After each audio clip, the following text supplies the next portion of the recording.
चलिए मंगलाचरण करते हैं।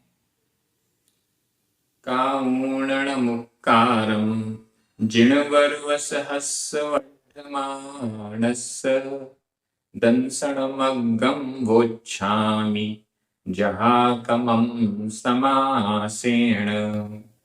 बोलिए श्री खजाराचंद्र प्रभु भगवान की जय। आचार्य श्री विद्यासागर जी महाराज की जय। आचार्य श्री समय सागर जी महाराज की जय।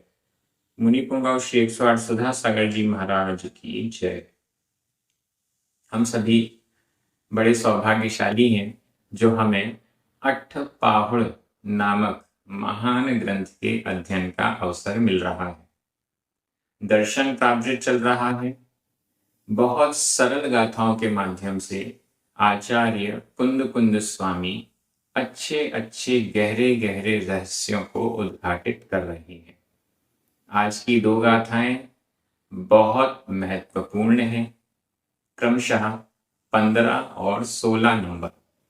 इन दोनों गाथाओं में एक प्रकार का कारण और कार्य संबंध बताया है, सम्यक्त्व से लेकर और निर्वाण मोक्ष प्राप्ति तक क्या क्या स्टेप्स होते हैं, सम्यक दर्शन से क्या प्राप्त होता है, फिर क्या प्राप्त होता है, फिर क्या प्राप्त होता है, और अंत में मोक्ष कैसे मिलता है, किस चीज से मिलता है, उसका कारण क्या होता है, ऐसा पूरा संबंध इन दोनों गाथाओं में एक साथ दिया गया।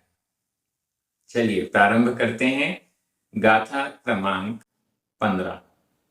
उच्चारण। सम्मत्तादो। सम्मत्तादो आधा मा पूरा मा आधा ता पूरा ता। सम्मत्तादो। णाणम णाणम णाणादो णाणादो। सवभाव ओलद्धि ओलद्धि आधा द ध ओलद्धि। ओलद्ध पयत्थे ओलद्ध पयत्थे आधा त थ पयत्थे। पुण पुण। सेया सेयम सेया सेयम। वियाणेदि वियाणेदि। सम्मत्तादोणाणं सम्मत्तादोणाणं णाणादो सवभाव उवलद्धि णाणादो सवभाव उवलद्धि। ओलद्ध पयत्थे पुण ओलद्ध पयत्थे पुण। सेया सेयं वियाणेदि सेया सेयं वियाणेदि। बड़ी अच्छी गाथा है, बहुत सरल थी। सम्मत्तादो णाणम। सम्मत्तादो सम्यक्त्व से। सम्मत्तादो सम्यक्त्व से क्या होता है? णाणम णाण यानी ज्ञान। सम्यक्त्व से ज्ञान होता है। सम्यक दर्शन के द्वारा या सम्यक दर्शन से णाणम ज्ञान होता है। यहां पर सम्मत्तादो पंचमी विभक्ति का एक वचन है और णाणम प्रथमा विभक्ति का एक वचन है। सम्यक दर्शन से ज्ञान होता है। सम्यक दर्शन होने के बाद जितना भी हमारा ज्ञान है वो सब सम्यक ज्ञान की कोटि में आ जाता है। इस अपेक्षा से अगर कहें तो सम्यक दर्शन से ही सम्यक ज्ञान की प्राप्ति होती है। सम्यक दर्शन नहीं है तो वह हमारा ज्ञान सम्यक ज्ञान नहीं कहलाएगा, वो सामान्य ज्ञान कहलाएगा, सम्यक नहीं कहलाएगा। इसलिए यहां पर कहा सम्मत्तादो णाणम। और भी हम अगर विचार करें, सम्यक्त्व का मतलब है श्रद्धान। श्रद्धान होने के बाद ही, सही श्रद्धान होने के बाद ही हमारा जो ज्ञान है वह सही होता है, सम्यक कहलाता है। इसके पहले जो ज्ञान है उसे सम्यक या मिथ्या की कोटि में नहीं रखते हैं। श्रद्धान सम्यक है तो ज्ञान सम्यक है, श्रद्धान सम्यक नहीं है तो ज्ञान को भी सम्यक ज्ञान नहीं कहा जाता है। ऐसा अपने आगम का सिस्टम है, व्यवस्था है। अब यहां पर एक बात स्पष्ट हो गई, श्रद्धान के बिना ज्ञान का कोई मूल्य नहीं है। क्या बात स्पष्ट हुई? श्रद्धान के बिना, सम्यक्त्व के बिना ज्ञान का कोई मूल्य नहीं है, ज्ञान की कोई पहचान नहीं है। अब इसके आगे चलिए, राणादो स्वभाव उपलब्धि।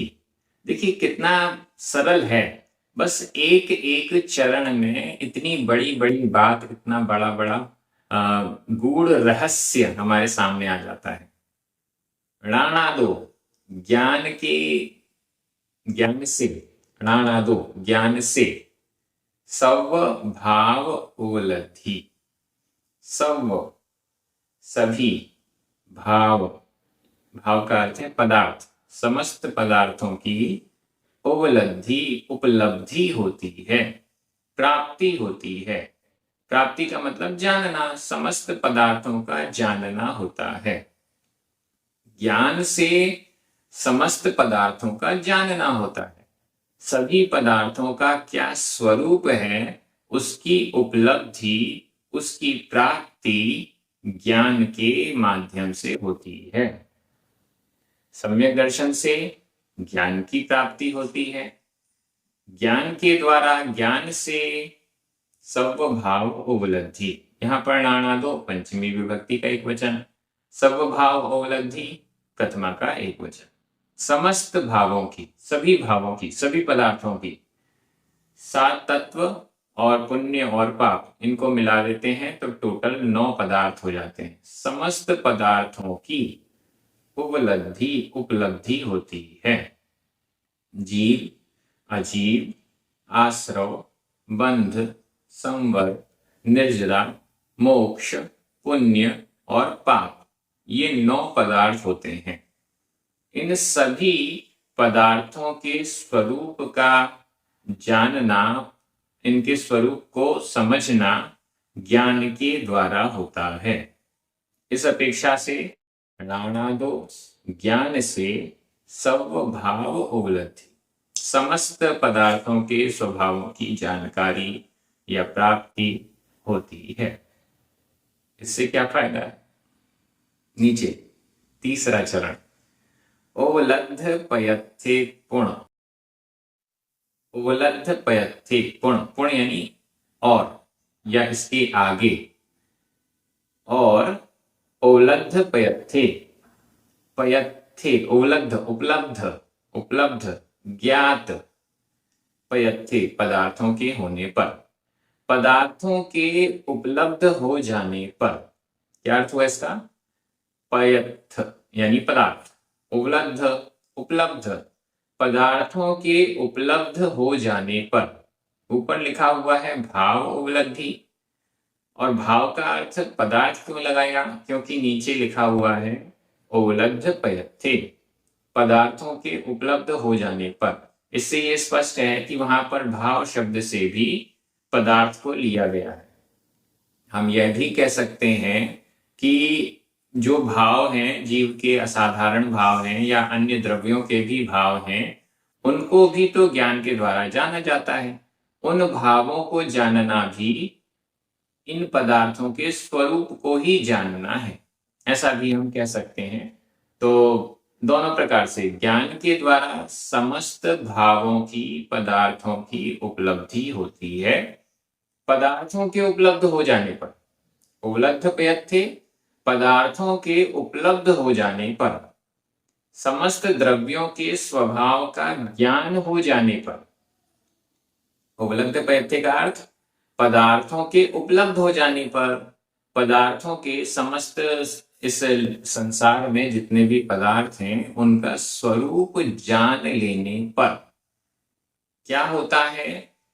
सेया सेयम वियाणेदी, वियाणेदी जानता है, वियाणेदी जानता है। वर्तमान काल अन्य पुरुष एक वचन का क्रिया है, जानता है। किसको जानता है?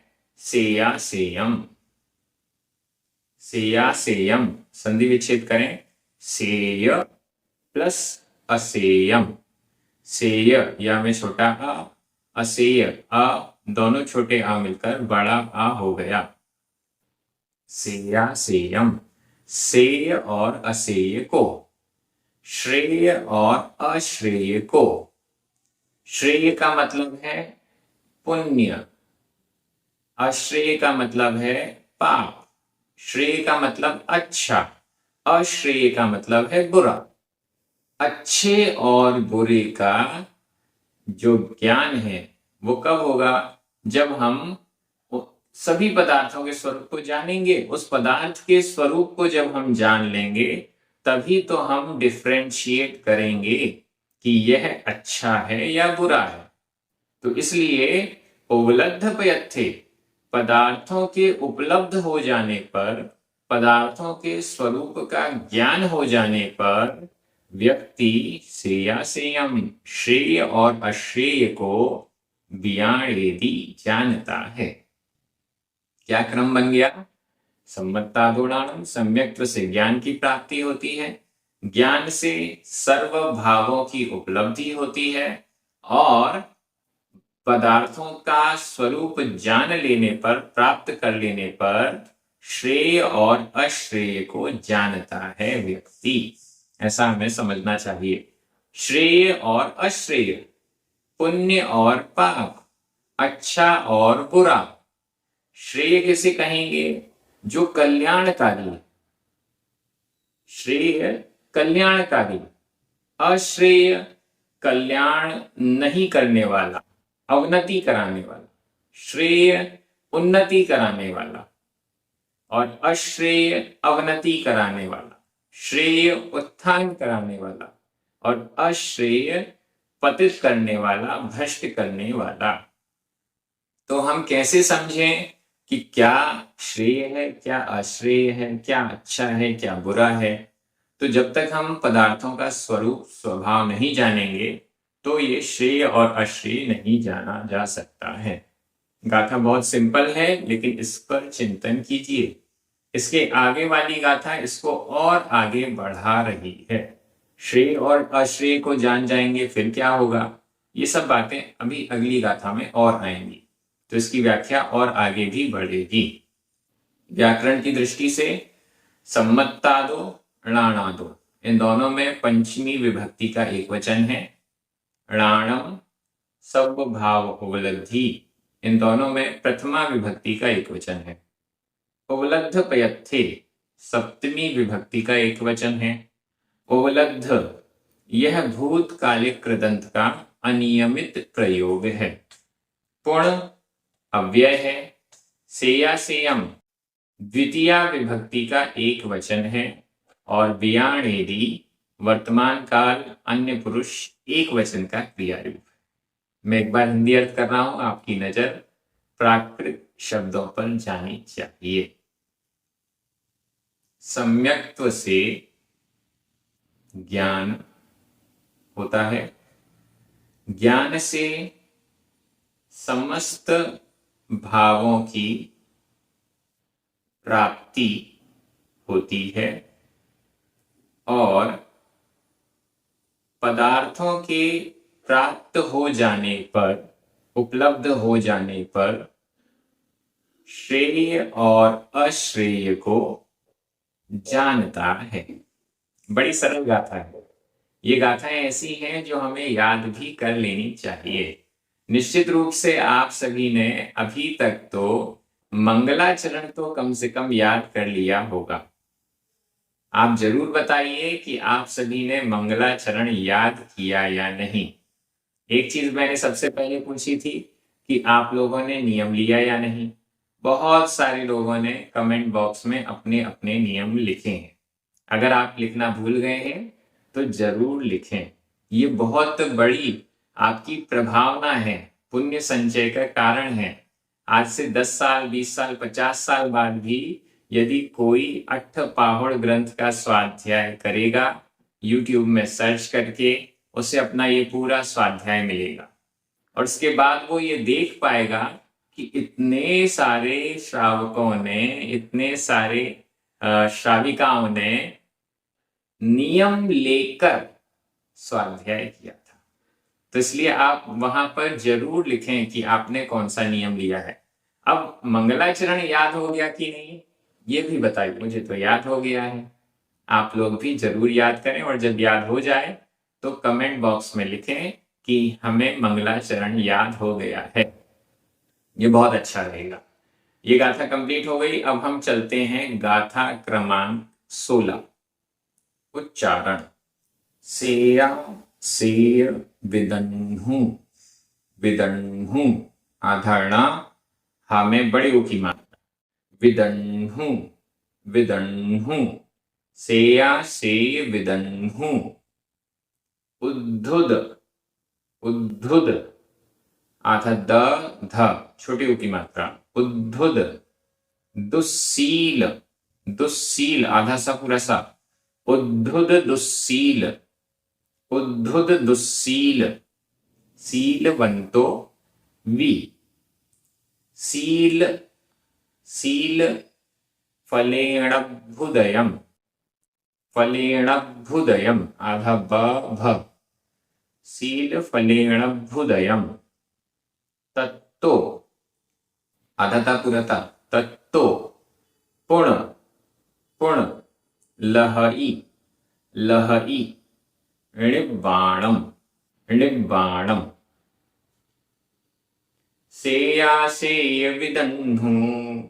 सेया सेय विदन्हु। उद्धुद दुस्सील सीलवन्तो वि।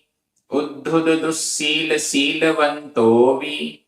सीलफलेणभुदयम् सीलफलेणभुदयम्। तत्तो पुणलहैर्निब्बाणम्। तत्तो पुणलहैर्निब्बाणम्। लहई निब्बाणम, लहई प्राप्त करता है। निब्बाणम निर्वाण को प्राप्त करता है, मोक्ष को प्राप्त करता है। कौन कैसे, देखते हैं आगे। सेया सेय विदन्हु। पिछली गाथा में हम पहुंचे थे श्रेय और अश्रेय को जानता है। अब यहां इससे आगे बढ़ रहे हैं। सेया सेय विदन्हु। विदन्हु विदन्हु का अर्थ होता है विशेष रूप से जानने वाला, ज्ञाता, विशेष ज्ञाता। विदन्हु विज्ञ, जानकार। सेया से विदन्हु। सेया से यहां भी संधि विच्छेद कर लें। सेय प्लस असेय, या में छोटा आ और एक और आ मिला, दो छोटे आ मिलकर बड़ा आ हो गया। सेय असेय विदन्हु। श्रेय और अश्रेय के विदन्हु ज्ञाता, जानकार, जानने वाले। श्रेय और अश्रेय को जानने वाले, सही और गलत को जानने वाले, अच्छा और बुरा को जानने वाले। हेय और उपादेय। हेय का मतलब है छोड़ने योग्य, उपादेय ग्रहण करने योग्य। हेय और उपादेय को जानने वाले क्या करते हैं? उद्धुद दुस्सील सीलवंतो वि। जो श्रेय और अश्रेय को जानते हैं, सही गलत अच्छे बुरे को जानते हैं, पुण्य पाप को जानते हैं, वो क्या करते हैं? उद्धुद दुस्सील। उद्धुत दुस्सील, दुस्सील दुश्शील को, दुष्ट कार्यों को, दुष्ट स्वभाव को, गलत कार्यों को। उद्धुत का मतलब है धो दिया है, समाप्त कर दिया है दुश्शील को जिसने। उद्धुद दुस्सील, दुश्शील को, दुष्ट स्वभाव को, दुष्ट कार्यों को, पाप कार्यों को जिसने उद्धुद नष्ट कर दिया है, धो दिया है, समाप्त कर दिया है। मतलब दुश्शील से जो रहित हो चुका है, दुष्ट स्वभाव से, बुरे कार्यों से, पाप कार्यों से जो दूर हो चुका है, उसे कहेंगे उद्धुद दुस्सील, दुष्टशील से रहित। यहां उद्धुद यह भूतकालिक कृदंत का अनियमित प्रयोग है। उद्धुद दुस्सील, जिसको श्रेय और अश्रेय का ज्ञान हो गया, अच्छे बुरे का ज्ञान हो गया, तो ज्ञान हो गया का मतलब है कि वो अच्छाई को तो ग्रहण कर लेगा और बुराई को छोड़ देगा। जो श्रेय और अश्रेय का ज्ञाता है वो कैसा होगा? उद्धुत दुशील। दुशील को तो वो धो देगा, दुष्शील से तो वह दूर हो जाएगा, दुष्शील को तो वह नष्ट कर देगा, पाप कार्यों को तो तुरंत छोड़ देगा। और कैसा है? शीलवंतो भी, शीलवान, शीलवंत, शीलवान भी शीलवान भी। जो श्रेय और अश्रेय का ज्ञाता है वह उद्धुत दुशील वाला है और शीलवान है। दुष्टशील को तो उसने छोड़ दिया और शीलवान हो गया, अच्छे कार्य करने वाला हो गया। अगर इस दृष्टि से देखें, अगर हमने दुष्शील को नहीं छोड़ा है और शीलवान नहीं हुए हैं, इसका मतलब है अभी तक हमने श्रेय और अश्रेय को अच्छे से जाना नहीं है। हम किस स्टेप में रुके हुए हैं? पिछली गाथा और इस गाथा दोनों को ले लीजिए, हम किस स्टेप पर रुके हुए हैं इसका आकलन हमें करना चाहिए और फिर उस स्टेप से आगे कैसे बढ़ें इसका पुरुषार्थ प्रयास करना चाहिए। तब तो हमारे स्वाध्याय का फल हमें मिलेगा। धीरे धीरे ही सही, आगे तो बढ़ना है, ऐसा मन हमें अपना रखना चाहिए। तो फिर जो श्रेय और अश्रेय का ज्ञाता है वो दुष्शील को तो छोड़ देता है और शीलवान हो जाता है। इसके बाद क्या है? शील फलेण अभ्युदयम्। यहां भी संधि विच्छेद करना पड़ेगा। शील फलेण, फलेण ण में छोटा अ, अभ्युदयम् छोटा अ, ये दो छोटे अ मिलकर अगर हम बड़ा आ भी करेंगे तो आगे आधा ब और भ, ये संयुक्त अक्षर है और संयुक्त अक्षर से पूर्व जो दीर्घ स्वर है, जो बड़ा स्वर है, बड़ी मात्रा है, वो छोटी हो जाती है, ह्रस्व हो जाती है, इसलिए वापस वो छोटा हो गया। शील फलेण अभ्युदयम्, अभ्युदयम्। शील फलेण, शील के फल से, चारित्र के फल से। यहां शील का मतलब शीलवान, शीलवान का मतलब चारित्रवान। दुष्चारित्र को छोड़कर दुष्चारित्र से रहित होता है और शीलवान, चारित्रवान हो जाता है। शील फलेण, शील के फल से, चारित्र के फल से क्या प्राप्त होगा? अभ्युदयम्, अभ्युदय, अभ्युदय। अभ्युदय का अर्थ होता है उत्थान। अभ्युदयम्, अभ्युदय, उत्थान, सांसारिक सुखों की प्राप्ति होगी।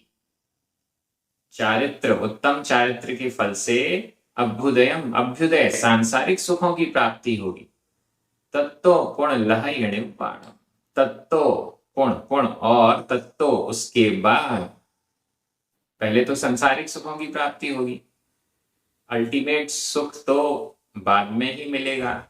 अल्टीमेट सुख पहले मिल जाए ऐसा नहीं होता, पहले तो नॉर्मल सुख मिलेगा, सांसारिक सुख मिलेगा, तत्तो उसके बाद लहई निब्बाणम, निब्बाणम लहई, निब्बाण निर्वाण यानी मोक्ष को लहई प्राप्त करता है।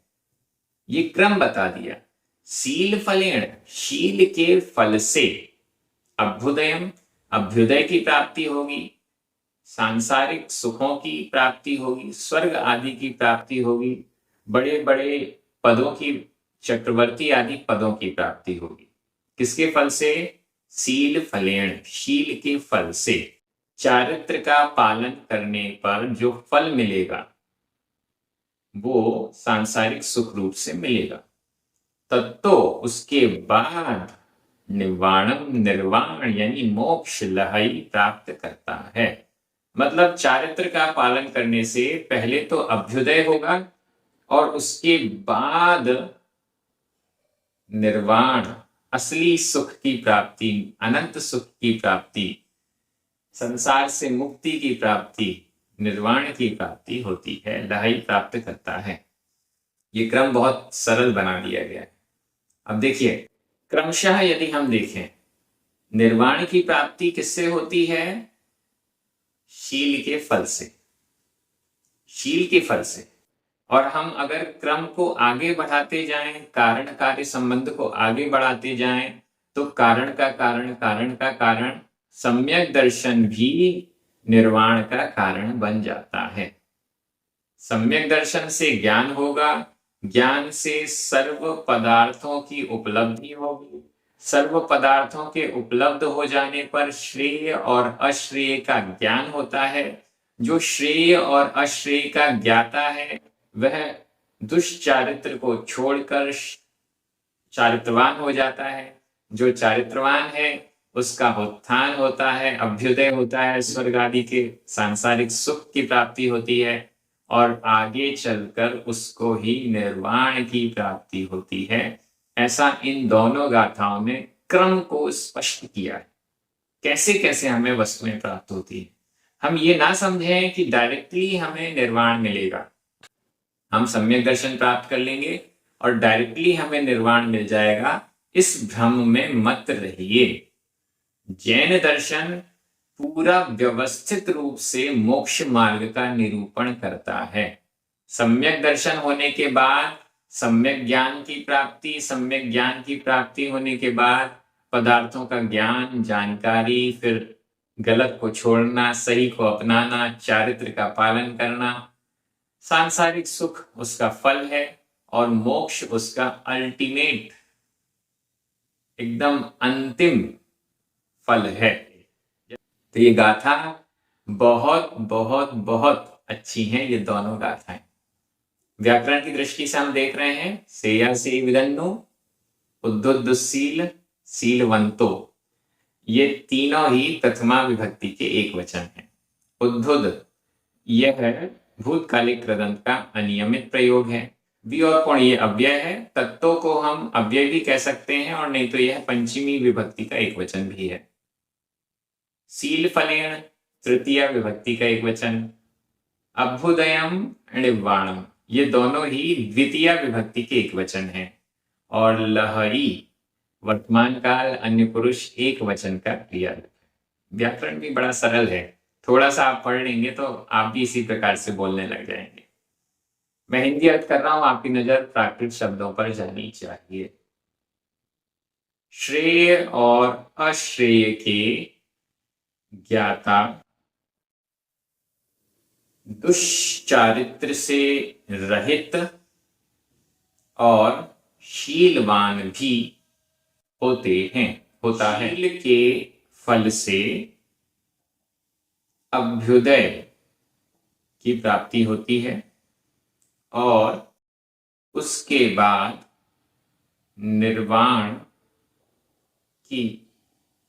निर्वाण को प्राप्त करता है।